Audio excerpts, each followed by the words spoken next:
Welcome to Echoes of the Baobab, where timeless African stories carry the wisdom of generations. Gather close, for every tale holds a lesson, a whisper of truth. What will the Baobab echo tonight? The sun dipped low over the township, painting the sky in shades of orange and purple. 4 young men sat at the small, dim back room of an old mechanic's workshop. They had grown up together, shared bread and hardships, and now as men, they dreamed of something bigger, an escape from the dust and endless hustle. There was Samson, the bold one, with a sharp tongue, and Theo, quiet but ambitious. Jonas, who was always laughing through his eyes, carried shadows, and Michael, the steady one, whose mother always said he was an old soul. That evening, Samson leaned across the table with his eyes blazing. "Brothers, this is our chance. Mr. Dube has offered us a partnership. He'll put money into our car business, tools, cars, everything we've always wanted." Jonas whistled. Finally, no more patching up tires for coins. Imagine our own garage with real clients. Theo's lips curled into a smile, but Michael frowned. "And what does Mr. Dube want in return?" Samson's voice dropped. "It's simple. We just need to forget a small debt Jonas's cousin owes us. Dube says we should sell his car off and claim it as repossession. No one will know.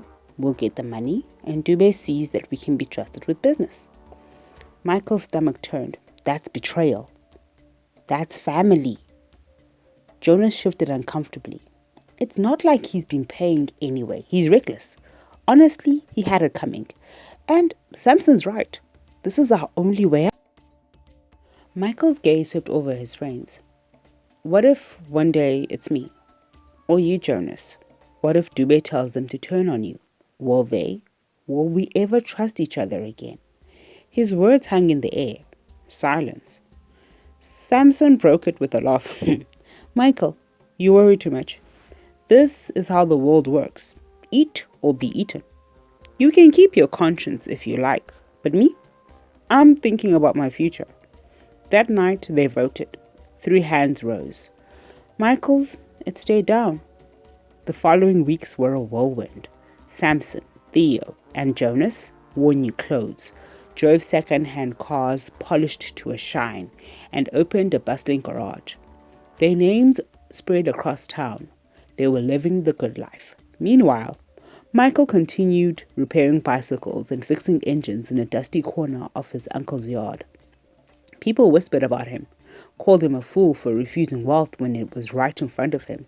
Some laughed, some pitied, but Michael worked quietly, his hands honest and his eyes clear.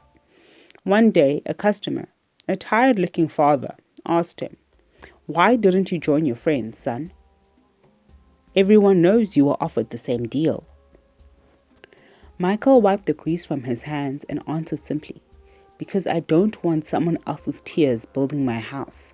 I'd rather sleep with little and rest easy than lie awake counting the cost of lies." The man nodded slowly, and in his silence was respect. Months passed. The garage prospered at first, but within, trust began to rot. Jonas suspected Samson of keeping extra money on the side. Theo whispered to Dube about Jonas's carelessness. Each betrayal planted seeds of fear. They laughed loudly at parties, but their eyes darted, eyes always watching. At night, sleep was scarce. Their success felt heavy, like gold that burned, the hand holding it. Meanwhile, Michael's small yard grew busier. Parents sent their sons to learn under him. He earned little, but more than enough. More importantly, when he laid his head down each night, peace wrapped him like a blanket. One night, after a heated quarrel, Jonas came stumbling into Michael's workshop. His face was pale. "Michael, tell me, was it worth it? All this, your honesty, your poverty. We have money, cars, women, but no peace. I can't even trust my brothers anymore. I see betrayal in their eyes. The way you saw it that night, tell me, are you happy?" Michael paused, then answered gently, I am not rich, Jonas, but I have peace. My hands are clean, and I don't fear the day the truth comes knocking. What's worth more than gold? Jonas's eyes filled with tears. He left without another word. Years later, Samson's garage had collapsed under lawsuits and debt. Theo had vanished, chasing bigger deals. Jonas had worked odd jobs, his laughter long gone. Michael, however, still fixed bicycles and cars under the shade of the same tree. His yard was full of apprentices, young men eager to learn, not just how to repair engines, but how to live with honesty. He was not famous, nor wealthy, but when people spoke his name, they spoke it with respect. Mothers said, "Work like Michael, live like Michael." And when Michael lay down at night, he did not count coins nor fear betrayal. He rested with joy, knowing that his life was not built on another man's sorrow. For the true reward of honesty was not riches or fame, it was peace, dignity, and that was a priceless gift of a clear conscience.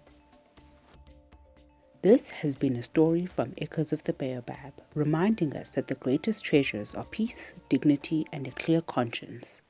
What will the Baobab echo about you? Before you go, tell us in the comments, what lesson did you take from today's story? And if the story touched your heart, don't forget to like, share, and subscribe so the echoes of wisdom can travel even further.